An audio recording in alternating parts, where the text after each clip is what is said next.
நண்பர் எனக்கு பகிர்ந்துக்கிட்டதை நான் அப்படியே உங்களுக்கு சொல்கிறேன். பசுமாடு நம்ம வீட்டுக்கு வருது அப்படின்னா அது அந்த வீட்டுக்கு தெய்வீக கடாட்சம் இருக்கா அப்படின்னா இருக்குன்னு அர்த்தம். தெய்வீக கடாட்சம் இருந்தால் தான் பசுமாடு தானாக வரும். நம்ம வீட்டில் வளர்க்குற பிராணிகள்லாம் இதுக்கு பொருந்தாது. வீட்டில் பசுமாடு வளர்க்குறேன் அப்போ எனக்கு இது பொருந்துமானா பொருந்தாது.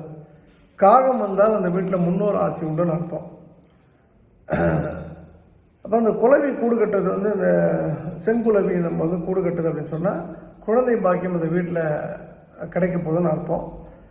பறவைகள் வந்து ஏதோ கூடு கட்டுது அப்படின்னா அந்த வீட்டில் மன அமைதி அதிகமாக இருக்குன்னு அர்த்தம். மயில் வந்து மயிலும் கழுகும் வீட்டுக்கு வருது அப்படின்னா அது பெரிய அரிதான விஷயம். அந்த வீடு வந்து அதிர்ஷ்டம் நிரம்பிய வீடாக கருதப்படுகின்றது. சிட்டுக்குருவி வீட்டுக்கு வருதுன்னா அந்த வீட்டில் எப்போதுமே சுப காரியங்கள் இப்போ நடக்கணும்னு நினச்சா நடந்துடும். அது சுப காரியம் சம்மந்தப்பட்டது சிட்டுக்குருவி என்பது.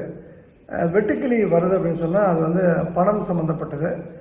அது மாதிரி நாய் வந்து தெருநாய் நம்ம வீட்டுக்கு வருதுன்னா அது கண் திருஷ்டி போகக்கூடிய விஷயம். அரணை வருதுன்னா வந்து வாராக்கடன் நமக்கு வரும். அந்த பணம் வாராக்கடன் வந்து வசூலாகும். பள்ளி வீட்டில் இருக்குது அப்படின்னு சொன்னால் அது அந்த வீட்டில் வந்து குலதெய்வத்துடைய அனுகிரகம் இருப்பதாக நம்ம ஆட்கள் சொல்கிறாங்க. அதில் நான் ஓரளவுக்கு உடன்படுறேன். இந்த விஷயங்கள் ஓரளவுக்கு நான் உடன்படுறேன். அப்புறம் செங்குளவிக்கே இன்னொரு விஷயம் உண்டு. அது மகிழ்ச்சி அதிகரிக்கக்கூடிய ஒரு விஷயமாக குழந்தையை பார்க்குறேன். அணில் வீட்டுக்கு வருதுன்னா சிக்கல் தீரப்போகின்றது அப்படின்னு அர்த்தம். தட்டான்னா அந்த தும்பி அது வீட்டில் வருது, வீடோட இடத்துல உட்காருது அப்படின்னு சொன்னால் அந்த வீட்டில் பாசிட்டிவிட்டி இருக்குதுன்னு அர்த்தம். பாசிட்டிவான வைப் உள்ளவங்க இருக்காங்கன்னு அர்த்தம். அந்த வீடே பாசிட்டிவ் வைப்பான இடம்ன்றது அர்த்தம்.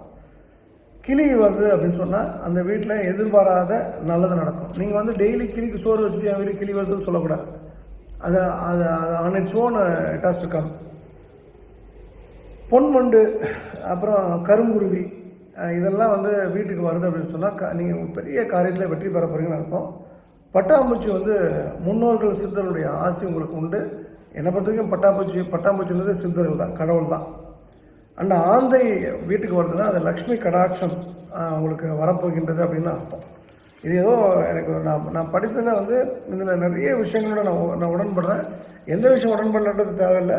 அதனால் இதோட நீங்கள் இந்த சின்ன சின்ன கேள்விகள் ஆந்தை வந்தால் நல்லதா பூனை வந்தால் நல்லதான்னு இதை வச்சு நீங்கள் பார்த்துங்க. வீட்டில் பூனை வளர்க்குறேன், மாடு வளர்க்குறேன், மயில் வளர்க்குறேன், அதுக்கெல்லாம் இது